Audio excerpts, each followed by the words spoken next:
ये है हल्दी घाटी, जो हल्दी घाटी कहलाती है क्योंकि इसका कलर हल्दी जैसा है, मिट्टी का पीलेपन पे है।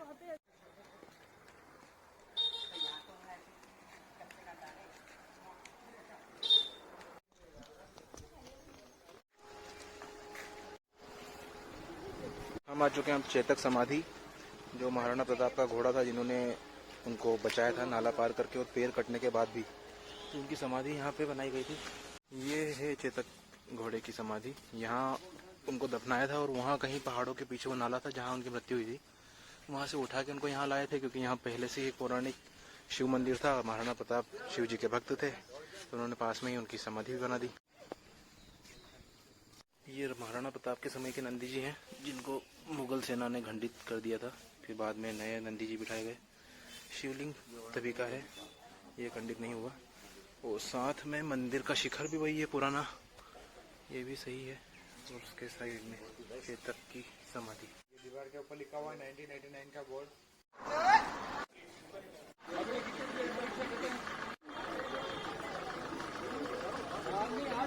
हम आ चुके हैं हल्दी घाटी। हल्दी घाटी वैसे सभी जानते होंगे। 1576 ईस्वी में एक युद्ध हुआ था यहाँ पे, हल्दी घाटी का युद्ध कहते हैं जिसको, जिसमें महाराणा प्रताप और अकबर की सेना आमने सामने थे। इस युद्ध में कौन जीता कौन हारा ऐसा तो कुछ कह नहीं सकते इसमें, क्योंकि विवादित युद्ध रहा वो। और इसमें राजा मान सिंह थे अकबर की तरफ से सेनापति, और हमारे महाराणा प्रताप, जिनका शौर्य बहुत चरम पर था तब, और उनका घोड़ा चेतक उसमें घायल हो गया था, जिसने एक 13 फीट का नाला भी उनको खुदा के आखिरी में इमरजेंसी में पार करवाया और उसकी मृत्यु हो गई थी। उसकी समाधि भी यहाँ बनी हुई है। महाराणा प्रताप का घोड़ा चेतक, जिसने उनके लिए अपनी जान भी दे दी।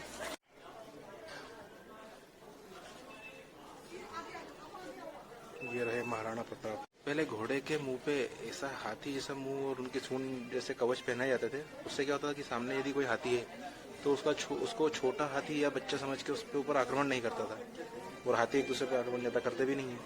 कहते हैं कि यहाँ पे जब इन्होंने भाले से राजा मानसिंह के ऊपर हमला किया तो उनके कवच से, जो हाथी के ऊपर कवच था, उसे टकरा के भाला टूट गया, और वो राजा मानसिंह बच गए, नहीं तो उस दिन उनकी मृत्यु हो सकती थी। और यहाँ पे एक रक्त तालाब भी बन गया। इतने ज़्यादा लोग, शायद 18,000 की संख्या में लोग मरे थे, उससे एक रक्त तालाब पूरा बन गया था, इतना खून बहा था।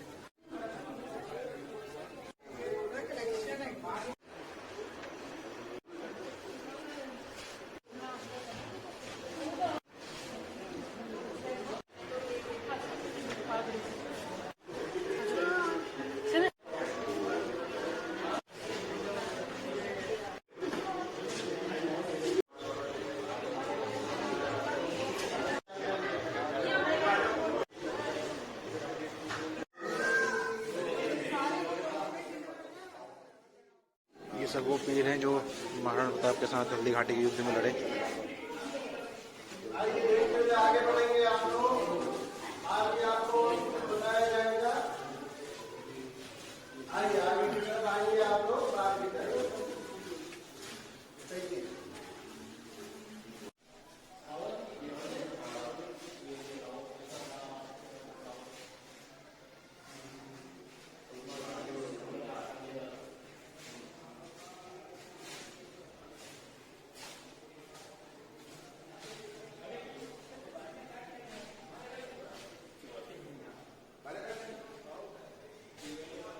तो हल्दी घाटी का जो युद्ध हुआ था उसके बारे में पूरी जानकारी हम अंदर आपको मिल जाएगी।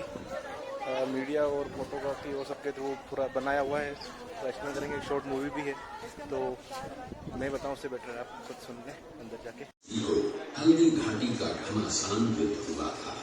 ये युद्ध केवल एक दिन का था, जो मेवाड़ के राजा महाराणा प्रताप एवं मुगल अकबर की सेना के मध्य हुआ था। इस युद्ध में अकबर स्वयं नहीं आए थे। उन्होंने आमेर जयपुर के राजा मानसिंह को अपना सेनापति बनाकर भेजा था। हल्दी घाटी का युद्ध 5 किलोमीटर लंबे और 200 मीटर चौड़े क्षेत्र में हुआ। आप लोग सभी संग्रहालय में खड़े हैं। संग्रहालय से 200 मीटर की दूरी पर चेतक की समाधि है, जहां पर महाराणा प्रताप के स्वामी भक्त घोड़े चेतक को दफनाया गया था। यहाँ से 2 किलोमीटर की दूरी पर हल्दी घाटी दर्रा है। इस दर्रे की विशेषता है कि यहाँ की प्राकृतिक मिट्टी व पत्थरों का रंग हल्दी जैसे पीले रंग का है। इस दर्रे के चारों तरफ महाराणा प्रताप की भील आदिवासी सेना राणा पूंजा के नेतृत्व में तैनात थी। ये सेना तीर, भाले, पत्थर चलाने में कुशल थी। यहाँ से 1 किलोमीटर की दूरी पर शाही बाग है, जिसमें मुगल सेना का पड़ाव था। मुगल सेना 18 जून 1576 ईस्वी को प्रातः सूर्योदय के साथ मेवाड़ की राजधानी गोविंदा की तरफ आगे बढ़ने लगी तो उन पर महाराणा प्रताप की सेनाओं ने आक्रमण किया और उनसे गोरिल्ला पद्धति से युद्ध किया। ये आक्रमण इतना तेज था कि जिससे मुगल सेना में भगदड़ मच गई।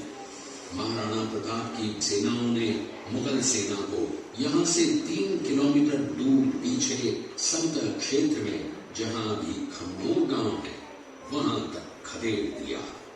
इसी खमनोर गांव के पास बनास नदी के पास समतल मैदान में 7 घंटे का भयानक युद्ध हुआ। इस युद्ध में दोनों पक्षों से कुल 18,000 सैनिक मारे गए। जब ये युद्ध समाप्त हुआ तो वहां पर मानसूनी बरसात हुई और वहां पर कटी हुई लाशें और खून ने पानी में मिलकर एक तलाई का रूप ले लिया। इतिहासकारों ने इस तलाई को रक्त तलाई का नाम दिया।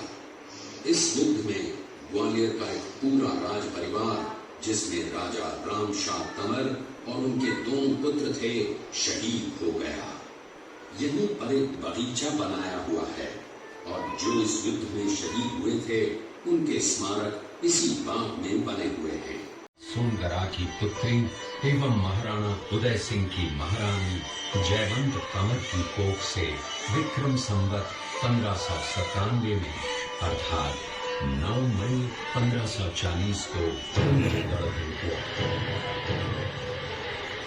बाल्यकाल चित्तौड़गढ़ में गुजरा। सन 1567 में अकबर ने जब चित्तौड़गढ़ पर आक्रमण किया तो मेवाड़ के प्रमुख सरदारों और सेना नायकों के आग्रह पर महाराणा उदय सिंह ने चित्तौड़गढ़ छोड़ दिया। अपने देश, कुल, गौरव और मातृभूमि की मर्यादा के लिए प्राण न्योछावर करने वाले योद्धाओं और ललनाओं से प्रताप ने न केवल सीख ली बल्कि ये घटना उनके जीवन का आधार बन गई। फरवरी 1572 को महाराणा उदय सिंह का देहांत हुआ। प्रताप की ज्येष्ठता और योग्यता को ध्यान में रखते हुए सरदारों ने उनको राजगद्दी पर आसीन किया। होली के दिन उनका गोविंदा में राज तिलक हुआ। उस समय तक लगभग सभी राजाओं ने अकबर की अधीनता स्वीकार कर ली थी। एकमात्र महाराणा प्रताप ने अपना मस्तक अकबर के आगे नहीं झुकाया। प्रताप मुगलों से लोहा लेने की तैयारी में जी जान से जुट गए। 18 जून 1576 की सुबह हल्दी घाटी और खमनोर के मध्य एक मैदान में ऐतिहासिक युद्ध हुआ। महाराणा प्रताप की सेना गोगुंदा से हल्दी घाटी पहुंची, जबकि सेनापति मानसिंह के नेतृत्व में मुगल सेना ने हल्दी घाटी के ठीक नीचे मैदान में अपना मोर्चा जमाया। मुगल सेना के हरावल दस्ते द्वारा घाटी में घुसपैठ करने के प्रयास की प्रतिक्रिया स्वरूप महाराणा प्रताप की सेना मुगलों पर टूट पड़ी। प्रताप के हरावल सैन्य दलों का नेतृत्व पठान हाकिम हासूर कर रहे थे। भीलू राणा, जो राणा पूंजा के नाम से भी जाने जाते हैं, उनके नेतृत्व में भील आदिवासियों ने गोरिल्ला पद्धति से युद्ध करते हुए मुगलों के छक्के छुड़ा दिए। देखते ही देखते शाही सेना में खलबली मच गई। रक्त तलाई, घोड़ों की टापों, हाथियों की चंद्रों और तलवारों की झंकारों से गूंज उठी। चारों तरफ हाहाकार मच गया। युद्ध का घटनाक्रम अचानक उस समय बदल गया जब प्रताप ने अपने घोड़े चेतक को एड़ लगाकर मानसिंह के हाथी पर चढ़ा दिया और उस पर भाले से भरपूर वार किया। मानसिंह हौदे में दुबक गया। हाथी से उतरते समय चेतक की एक टांग कट गई। इस स्थिति को भांपकर महाराणा प्रताप के हमशक्ल सेनापति झालामान ने महाराणा प्रताप से आज्ञा लेकर उनका राजमुकुट धारण किया। मुगल सेना झालामान को महाराणा प्रताप समझकर इन पर टूट पड़ी और झालामान शहीद हो गए।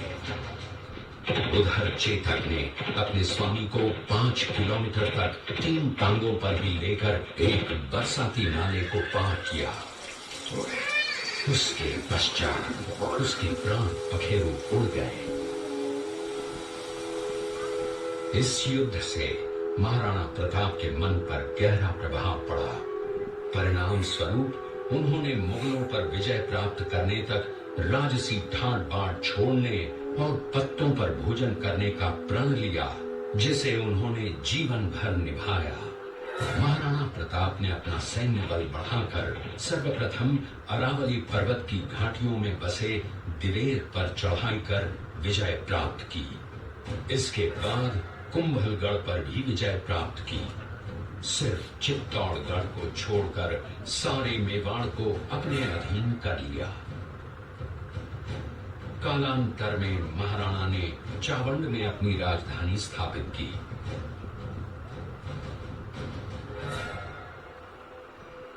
19 जनवरी 1597 को राणा प्रताप ने मात्र 57 वर्ष की आयु में इस संसार से प्रयाण किया।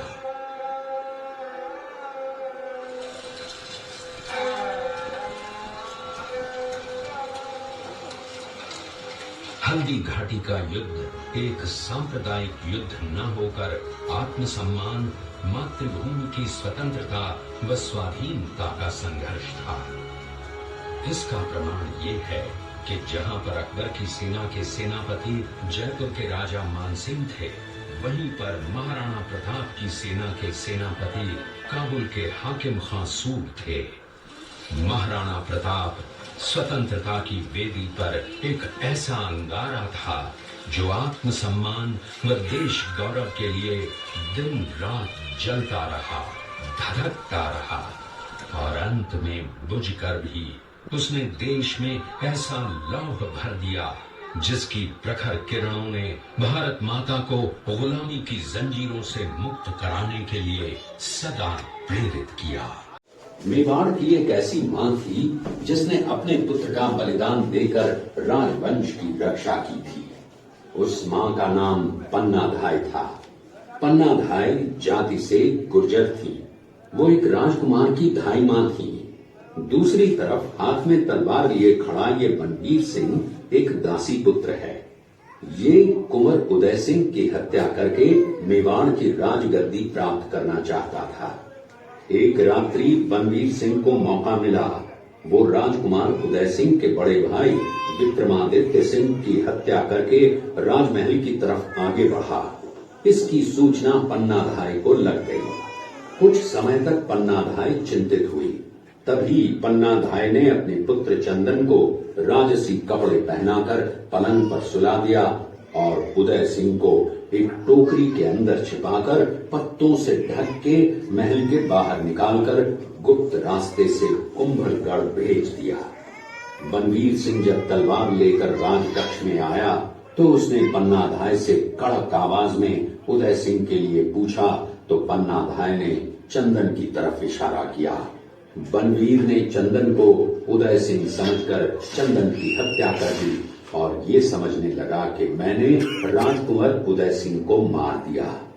वही राजकुंवर बड़े होकर राजा बने और अपने नाम का उदयपुर नगर बसाया जो यहाँ से 40 किलोमीटर दूर है। और उन्हीं के पुत्र महाराणा प्रताप हुए जिन्होंने हल्दी घाटी का युद्ध लड़ा और आज हम लोग उनका इतिहास यहाँ पर देख रहे हैं। नाम मच्छिंद्रगढ़ है। इस किले का निर्माण महाराणा कुंभा ने करवाया था। इस किले के अंदर 9 मई 1540 ईस्वी में महाराणा प्रताप का जन्म हुआ था। इस किले की ऊंचाई समुद्र तल से 3568 फीट की है। इस किले की दीवार 36 किलोमीटर तक फैली हुई है। इस दीवार का नाम ग्रेट वॉल ऑफ चाइना के बाद द्वितीय पायदान पर दर्ज है। इस किले के अंदर 360 प्राचीन मंदिर हैं। उन मंदिरों में से जग प्रसिद्ध महादेव का मंदिर सबसे प्राचीन है। कुंभलगढ़ किला यहाँ से 65 किलोमीटर की दूरी पर है। रात का बचपन बीता था। इस किले की तलहटियों में महाराणा प्रताप ने अपने गुरु से शिक्षा प्राप्त की थी। ये किला 12 वर्ग किलोमीटर में फैला हुआ है। इस किले पर जब भी विदेशी आक्रांताओं ने आक्रमण किया और उस आक्रमण में कोई भी राजा व सैनिक वीर गति को प्राप्त कर लेते तो उनकी पत्नियां वीरांगनाएं अपने सतीत्व की रक्षा करने के लिए जलती हुई अग्नि में कूद प्राणों को त्याग देती थी, जिसे हम जौहर कहते हैं। चित्तौड़गढ़ में 3 मुख्य बड़े जौहर हुए थे। प्रथम जौहर 1303 ईस्वी में रानी पद्मिनी ने 16,000 स्त्रियों वीरांगनाओं के साथ जौहर किया था, सिर्फ अल्लाउद्दीन खिलजी के कारण। दूसरा जौहर 1535 ईस्वी में गुजरात के शासक बहादुर शाह के आक्रमण के कारण गर्भवती की वीरांगनाओं के साथ किया। और तीसरा जौहर 1568 ईस्वी में हुआ जब मुगल शासक अकबर ने चित्तौड़गढ़ पर आक्रमण किया। उसी समय रानी फूलपुरी ने 7,000 वीरांगनाओं के साथ जौहर किया। फिर भी अकबर का मन नहीं भरा और अंत में हजारों आम लोगों का कत्लेआम करवाकर मौत के घाट उतारा गया। इस किले में देखने योग्य विजय स्तंभ है, कीर्ति स्तंभ, मीरा मंदिर, जैन मंदिर, कालिका माता मंदिर, भामाशाह हवेली, कुंभाश्याम मंदिर, फतेह प्रकाश महल हैं। ये किला यहाँ से 140 किलोमीटर दूरी पर है। ये दृश्य महाराणा प्रताप और सुविख्यात स्वामी भक्त घोड़े चेतक के अंतिम मिलन का है। हल्दी घाटी युद्ध के बाद चेतक घोड़े ने 22 फीट के एक बरसाती नाले को पार किया। ये उसी समय का दृश्य है। पास में खड़े महाराणा प्रताप के छोटे भाई शक्ति सिंह हैं, जो पहले मुगल सेना में थे। बाद में वो महाराणा प्रताप की तरफ आए, माफी मांगी और अपना घोड़ा महाराणा प्रताप को दिया। महाराणा प्रताप अपनी प्रतिज्ञा का पालन करते हुए महाराणा प्रताप ने प्रतिज्ञा की थी कि जब तक अपनी मातृभूमि को शत्रुओं से मुक्त नहीं करा लेता, तब तक न तो मैं महलों में रहूंगा, न किसी धातु के पात्र में भोजन करूंगा, न किसी गद्दी के बिछौने पर सोऊंगा। पत्ते ही भोजन के पात्र होंगे, जमीन ही बिछौना होगा। इस प्रतिज्ञा का पालन उन्होंने 21 वर्षों तक जंगलों में रहकर किया। अपनी प्रतिज्ञा का पालन करने के लिए वनवासी जीवन व्यतीत करने लगे। उनके पास पर्याप्त संपत्ति नहीं थी, तो उनके वित्त मंत्री भामाशाह ने अपनी सारी सुख सुविधा को छोड़कर अपने राजा को स्वयं का धन 25 लाख रुपए व राजकोष में 20,000 अशर्फियां देश के लिए अर्पित, जिससे महाराणा प्रताप ने 12 वर्षों तक अपनी सेना को संगठित किया, सैन्य शक्ति को बढ़ाया और मेवाड़ मातृभूमि को आजाद करवाया। ये घटना महाराणा प्रताप की वीरता को दर्शाती है। एक समय नरभक्षी बाघ का आतंक छाया हुआ था। महाराणा प्रताप ने उस बाघ का शिकार कर उस बाघ को मार डाला। ये घटना महाराणा प्रताप की वीरता की प्रतीक है। अब्दुल रहीम खान थाना अजमेर का सूबेदार था। जब वो शेरपुर पहुंचा तब इसका पता कुंवर अमर सिंह को चला, जो महाराणा प्रताप के पुत्र थे। अमर सिंह ने शेरपुर छावनी पर अचानक आक्रमण कर दिया। उस आक्रमण में मुगल सेना में भगदड़ मच गई। मुगल सेना को अपनी छावनियों को छोड़कर भागना पड़ा। छावनियों के अंदर से लूटा हुआ माल व अब्दुल रहीम खाना जिसकी बेगम आनी खान को बंदी बनाकर महाराणा प्रताप के सामने पेश किया गया। तब अमर सिंह पर महाराणा प्रताप क्रोधित हुए और कहा, जहां से इस नारी को बंदी बनाकर लाए हो, इसे पुनः ससम्मान लौटा कर आओ। महाराणा प्रताप ने कहा, हमें नारी से कोई दुश्मनी नहीं है, हमें तो देश विद्रोहियों से दुश्मनी है जिन्होंने चारों तरफ आतंक फैलाया है। महाराणा प्रताप के आदेश का पालन करते हुए कुंवर अमर सिंह ने उस मुगल नारी को ससम्मान छावनी तक पहुंचाया। इस प्रकार महाराणा प्रताप ने अपने क्षत्रिय राजपूत धर्म का पालन किया और पराई स्त्रियों को मां, बेटी और बहन का दर्जा दिया। ये है महाराणा प्रताप का चरित्र और नैतिक उदारता का परिचय।